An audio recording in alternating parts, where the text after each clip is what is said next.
Buenas tardes, ¿qué tal? Bienvenidos a una presentación más de trabajos de investigación del Seminario en Fuentes y Prácticas del Doctorado en Música, de la Universidad Veracruzana.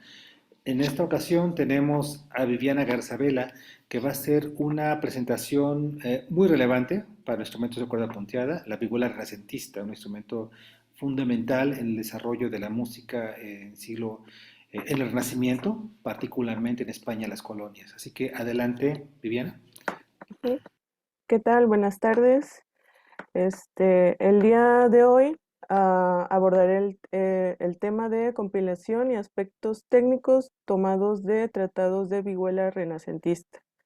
Esto con el objetivo de tomar aspectos relevantes técnicos, en cuanto a géneros, y bueno, ya que la información es mucha, me he enfocado en los puntos más importantes que he considerado hasta este momento, ya que el trabajo se puede extender a una investigación mucho más grande. Las consideraciones son en cuanto a lo que podemos tomar como guitarristas para una mejor interpretación o una interpretación históricamente informada de la música de este periodo.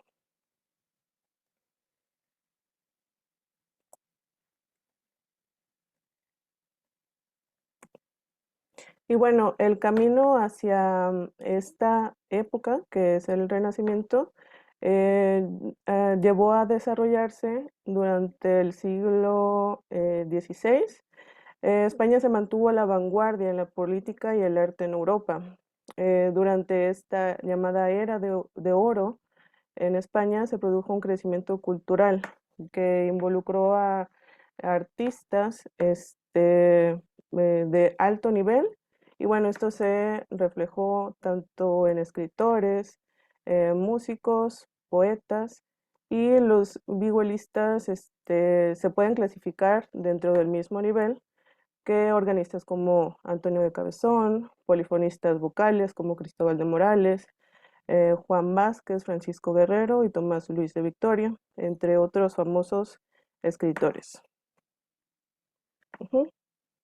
Y bueno, hablando un poco de los instrumentos que datan de esa época y que todavía se encuentran hasta ahora, hay dos instrumentos, uno llamado la vihuela Guadalupe y la vihuela Chambure, que es vihuela de 6 órdenes. Y bueno, también se han encontrado otros dos instrumentos que se dice que no están, digamos, cercanos a la organología de la época, ya que son instrumentos que ya no son tan originales porque se cambiaron la tapa del instrumento y no se sabe a ciencia cierta cómo era la sonoridad original de estos instrumentos. Y bueno, hablando de la transición hacia la vihuela renacentista, antes de pulsar las cuerdas con los dedos, se utilizaba una púa larga que podía ser de pluma de ave o también tallada a partir de cuernos de cabra. Ujú. Entonces esta fue, digamos, la transición de la vihuela hacia el Renacimiento. Y bueno, estos son algunos ejemplos de cómo se utilizaba el plectro o púa, y se dice que todavía esta técnica se utiliza para algunos tipos de instrumentos como el laúd. Ujú.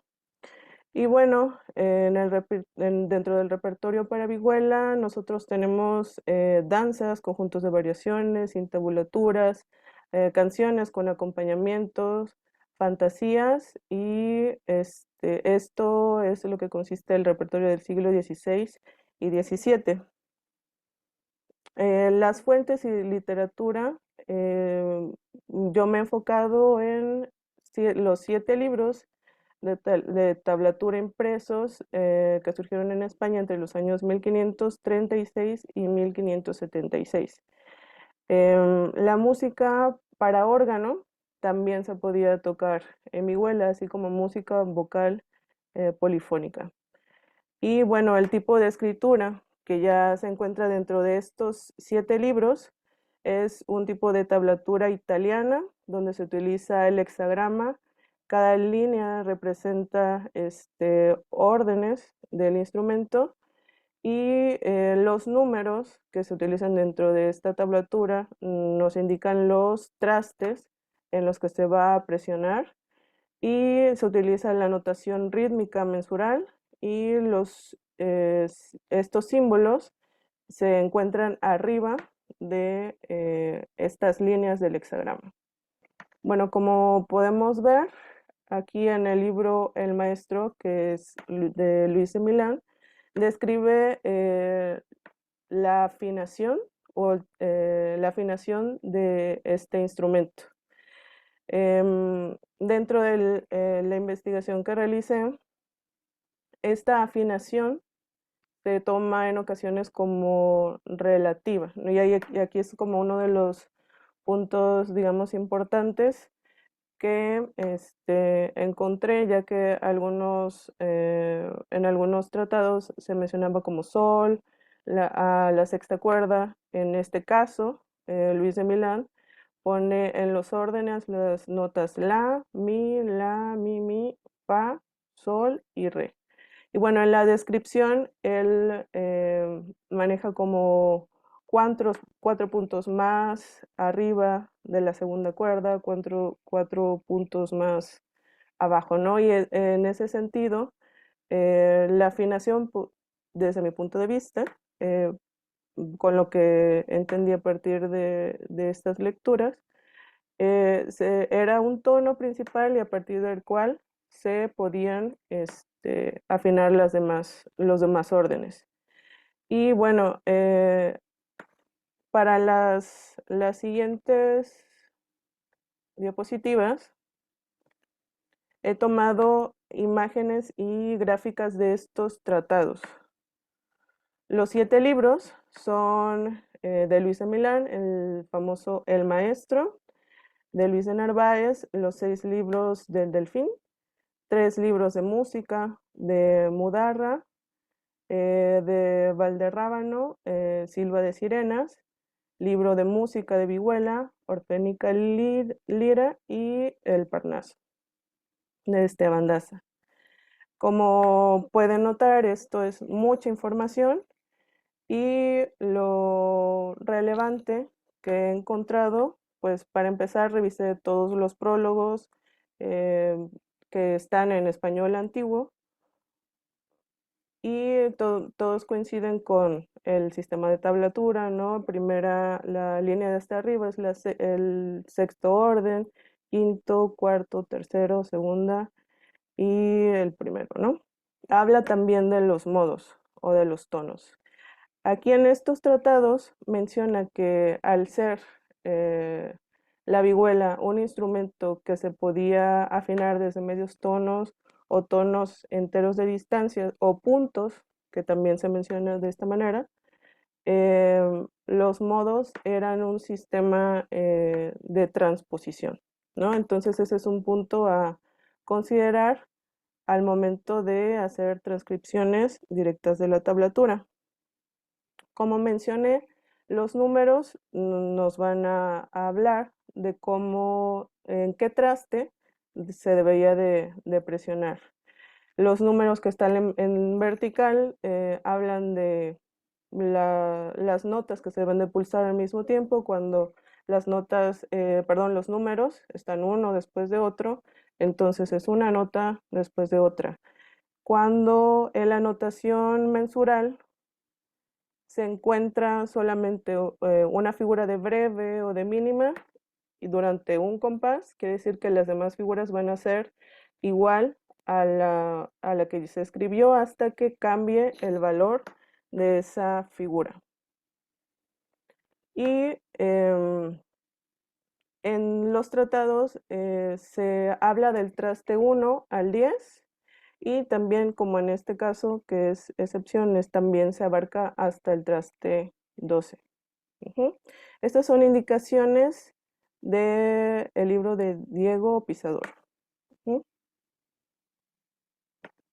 Y referente a estos puntos que están en vertical, Los puntillos hacen referencia a el momento en el que se van a tocar simultáneamente las cuerdas.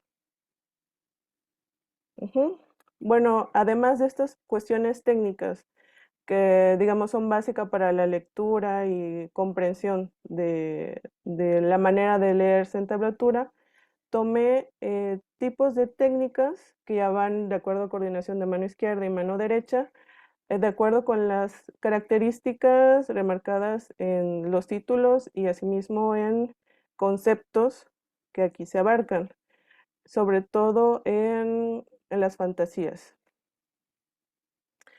Estos tipos de técnicas también están marcadas en las texturas, ¿no? Por ejemplo, hay fantasías con redoble, ¿no? Los redobles son pasajes con disminuciones alternadas con acordes consonantes. También está la fantasía para hacer dedillos y fantasías para hacer soltura de dedos.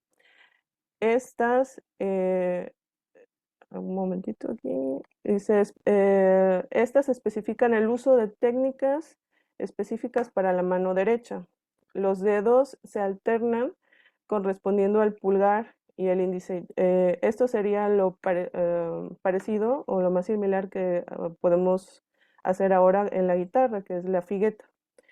El dedillo corresponde al movimiento del dedo índice con movimiento hacia arriba y hacia atrás, ¿no?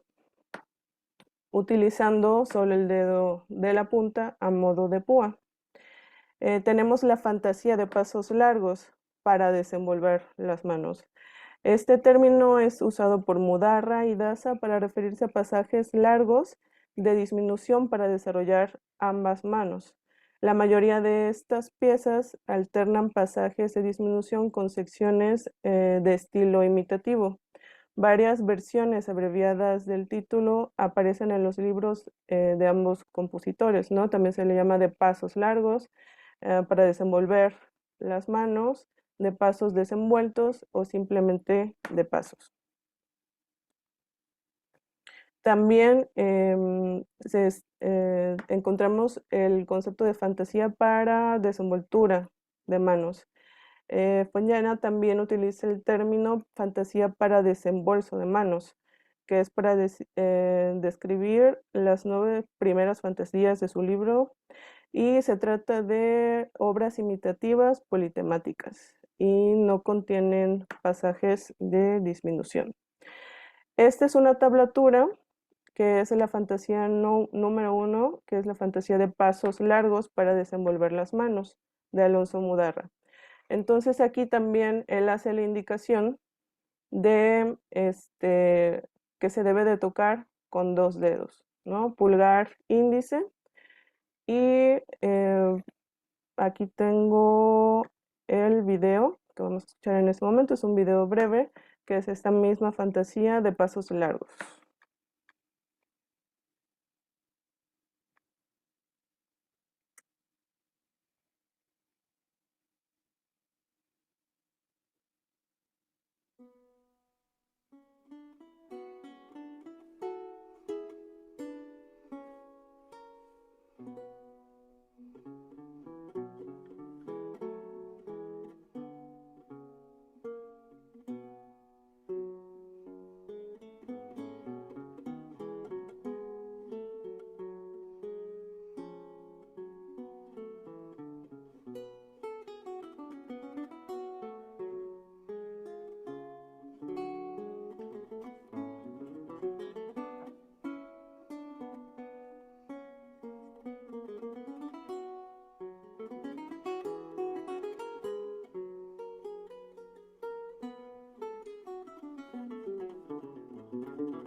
Perdón por el recorte del audio. Pero bueno, me quiero abordar los demás tipos de técnicas. Y bueno, está también un tipo de fantasía que se llama fantasía por otra parte. Entonces esto indica que se va a utilizar un modo transpuesto. Los vihuelistas solían explicar esto como la colocación de la obra en un diapasón de la vihuela. Esto sería diferente al modo que se utilizaría habitualmente. Dichos cambios resultaban en que la final modal se ubicara en una cuerda y un traste diferente, lo que se consideraba como un cambio de término. Narváez y Daza proporcionan apéndices más específicos sobre cada una de estas fantasías que cambiarían o tendrían un modo transpuesto. Las obras en modo 1, transpuestas a una final en sol, son designadas por ambos como fantasía por sol reut. Una transposición similar de Daza a una final en la de una pieza en modo 4 se titula fantasía por a la Mirle. Y también están las fantasías por pasos contados. Estas fantasías, como los títulos, los ocupan Mudarra, Venegas de Nestrosa, que también hacen referencia a una textura similar a la de la fantasía de Mudarra, y lo describe como el cuarto tipo. El cuarto tipo de redoble se realiza con los dedos índice y medio de la mano derecha, lo cual es útil para llevar el cantus firmus con el pulgar y tocar con el dedo índice e índice medio de contado. Es decir, se remarca la voz del cantus firmus con el pulgar y los dedos índice y medio son los que se encargan de tocar las demás voces. De este tipo de fantasías traigo este video que es la fantasía de pasos de contado de Alonso Mudarra, interpretada por Ramiro Morales.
Y bien, aquí de esta forma fue muy claro, ¿no? El uso de estos recursos técnicos.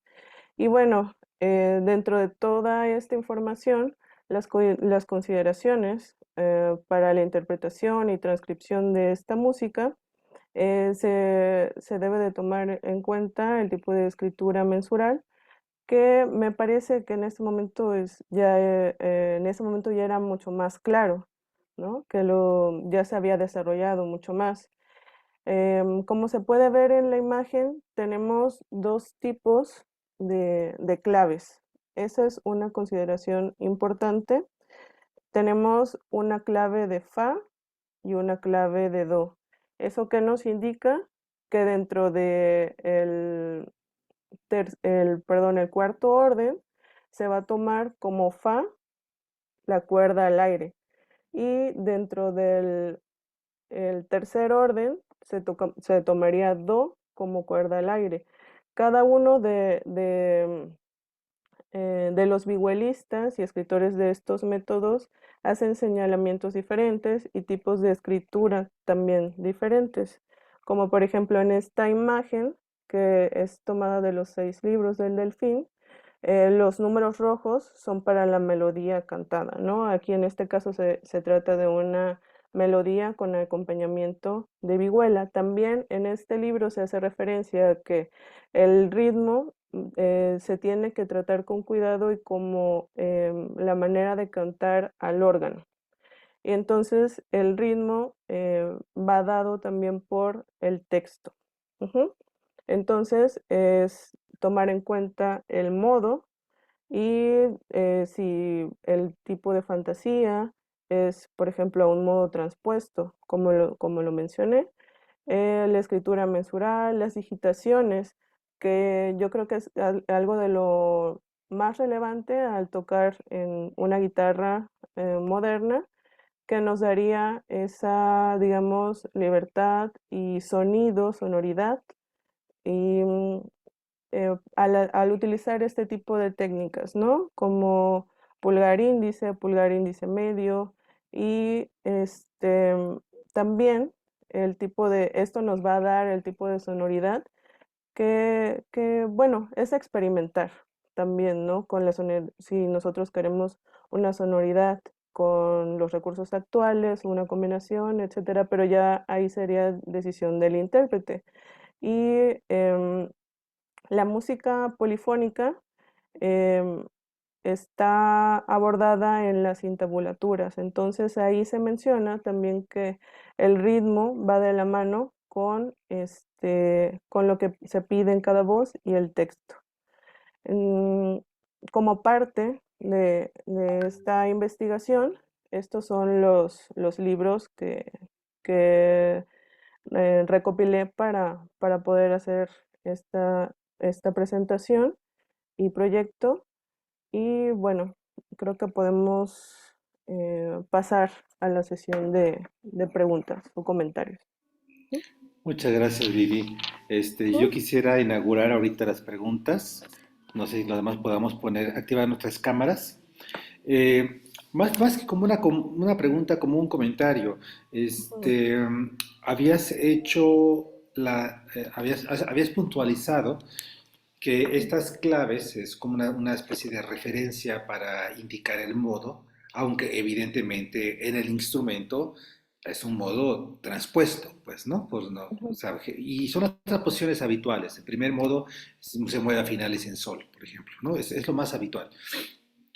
ujú, Pero hacer un ejercicio, rastrear algunas de estas obras y ver cuál es el modo original y en qué modo se está poniendo finalmente, para ayudar a ujú, abonar un poco a la discusión que tú tal vez ujú, recordarás que alguna vez lo platicamos, la discusión ujú, sobre si existieron o no vihuelas de diferente tesitura, ¿no? ujú, Y si así fue, cuáles eran las más habituales, ¿no?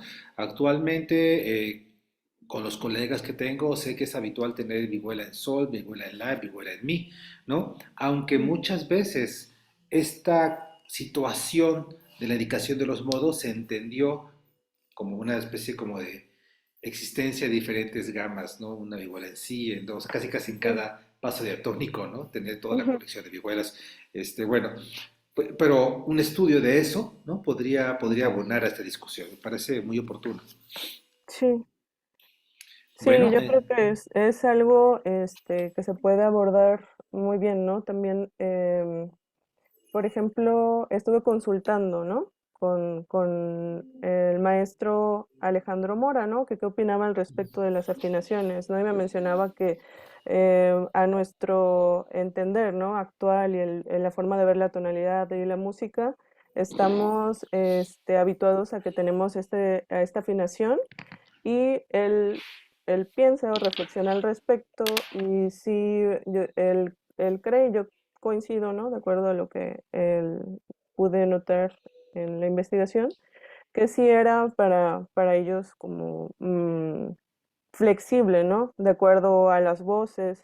Y yo creo que se podría profundizar, como usted lo menciona, abordando alguna pieza y ver cómo funciona, ¿no? Ya como para puntualizar y concretar más la información en ese aspecto. Y sí. muy Ujú, bien. Pues nada, inauguramos ahora las preguntas que tengan los demás ujú. miembros del seminario. Adelante.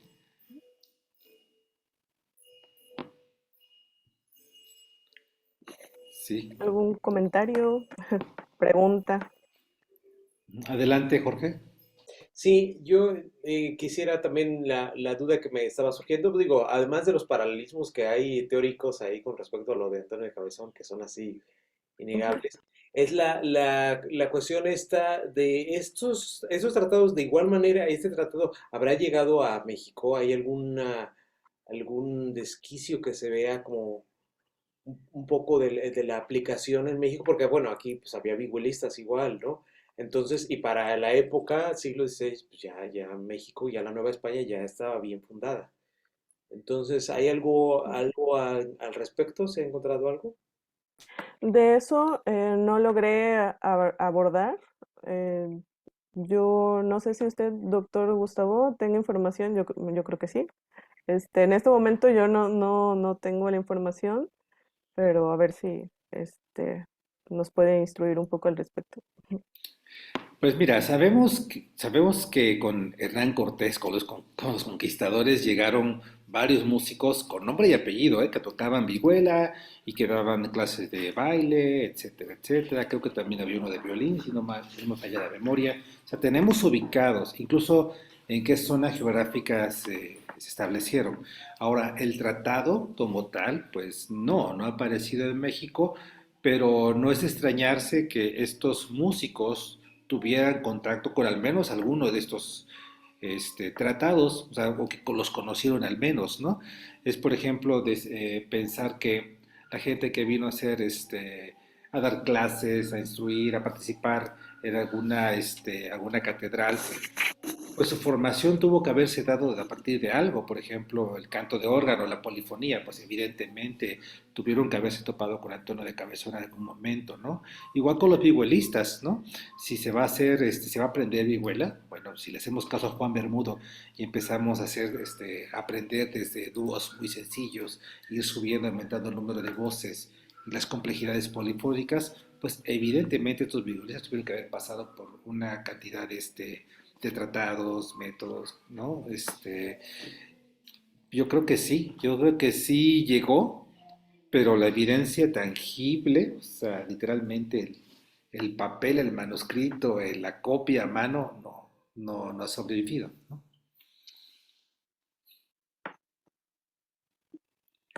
Bien, bueno, si no hay más preguntas, si me permiten avanzar para dar paso a la siguiente ponencia del día de hoy.